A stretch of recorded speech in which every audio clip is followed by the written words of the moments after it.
आज हम जानेंगे मनुष्य के पुनर्जन्म कैसे होता है, मृत्यु से पहले किन किन कठिनाइयों से सामना करना पड़ता है। मनुष्य संसार में जन्म लेकर अपने पूर्व जन्म के संचित किए हुए पुण्य और पाप के कारण अच्छे बुरे फल को भोगता है। शेष अशुभ कर्मों के संयोग से शरीर में कोई भी रोग हो जाता है। रोग और विपत्ति से युक्त वह प्राणी जीवन की आशा से उत्कंठित होता रहता है। युवावस्था में संवेदनाहीन यह प्राणी स्त्री और पुत्रों से सेवित होने पर भी बलवान सर्प के द्वारा काल के रूप में एकाएक भयभीत होता है और उसके सिर पर काल आ पहुंचता है। वह वृद्धावस्था के कारण रूपहीन होकर घर में मृतक के समान रहता है। वह गृहस्वामी द्वारा अपमान युक्त आहार को कुत्ते के समान भोजन करता है। रोग और मंदाग्नि के कारण आहार कम हो जाता है और चलने फिरने की शक्ति घट जाती। वह चेष्टाहीन हो जाता है। जब कफ से स्वर नलियां रुक जाती हैं, आवागमन में कष्ट होता है। खांसी और श्वास के वेग के कारण उसके कंठ से घुर घुर शब्द होने लगता है। तब वह चेतनाहीन रहने के कारण चारपाई पर पड़ा हुआ सोचता है। सब्सक्राइब करें, वीडियो को स्किप ना कर। हम आगे एक महत्वपूर्ण बात करेंगे।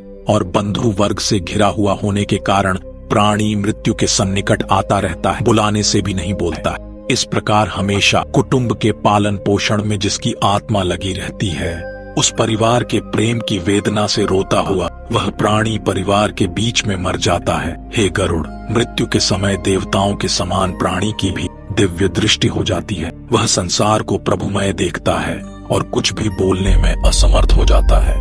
वह अपने परिवारजनों को बोलकर नहीं कह पाता, क्योंकि उनकी दिव्य दृष्टि होने के कारण वह देवताओं और भूत प्रेत को भी देख सकता है। भयानक दुखों का वर्णन बार बार करते जाते। वे दूत कहते हैं, अरे दुष्टात्मा, तू शीघ्र चल, तुझे यमलोक जाना है और कुंभिपाक आदि नरकों का उपभोग करना है। अतः तू देर मत कर। यमदूतों की ऐसी वाणी को सुनता हुआ तथा अपने बंधु वर्गों के विलाप को सुनता हुआ वह जीव हाय हाय करता है। यमदूत उसे प्रताड़ना और कष्ट देते। उन यमदूतों के धमकाने से उसका हृदय विदीर्ण हो जाता है। वह प्राणी भय से कांपता है और अपने पापों का स्मरण करता हुआ यम मार्ग से जाता है। यम मार्ग में कुत्तों से कटवाया जाता है। आप मत डरो, ये सिर्फ पापी आत्मा के लिए। जब मार्ग में भूख और प्यास से पीड़ित होता, सूर्य के तेज और हवा की प्रबलता से तप्त बालू में चलना पड़ता है, छाया और विश्राम रहित मार्ग में चलने से असमर्थ हो जाता है, तब उस जीव को कोड़ों से मारकर यमदूत घसीटते हैं। ऐसे कठिन मार्ग में चलने से वह थककर गिरता है, मूर्छा खाता है तथा फिर उठता है। इस प्रकार वह जीव अंधकारमय यमलोक में पहुंचाया जाता है। वह जीव 3 अथवा 2 मुहूर्त में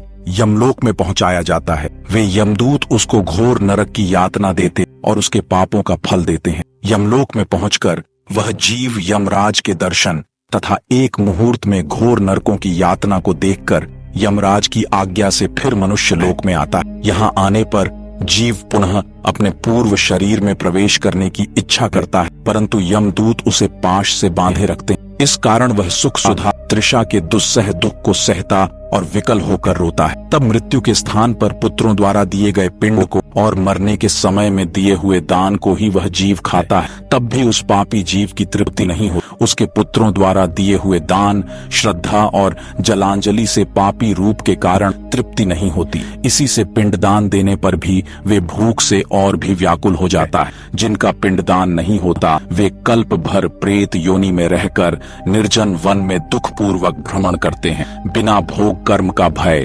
करोड़ों कल्प तक भी नहीं होता है और बिना यम की यातना भोगे जीवों को मनुष्य का जन्म भी नहीं मिलता है और उन्हें अन्य योनियों में भटकना होता है। हे गरुड़, उस पिंड के प्रतिदिन 4 भाग होते हैं। उनमें से 2 भाग पंचभूतों के लिए होते हैं, जिनसे देह की पुष्टि होती है। तीसरा भाग यमदूतों को मिलता है और चौथा भाग उस प्रेत को खाने के लिए मिलता है। इस प्रकार प्रेत को 9 दिन तक का पिंडदान खाने के लिए मिलता है। 10वें दिन के पिंडदान से प्रेत का शरीर निर्मित होता है और चलने में सामर्थ्य होती है। हे पक्षियों में श्रेष्ठ, पूर्व शरीर के जल जाने या नष्ट हो जाने पर पुत्र द्वारा दिए हुए पिंडों से फिर भी उस जीव को देह मिलती। वह जीवन हाथ भर का शरीर पाकर यमलोक मार्ग में अपने शुभ अशुभ कर्मों को भोगता है।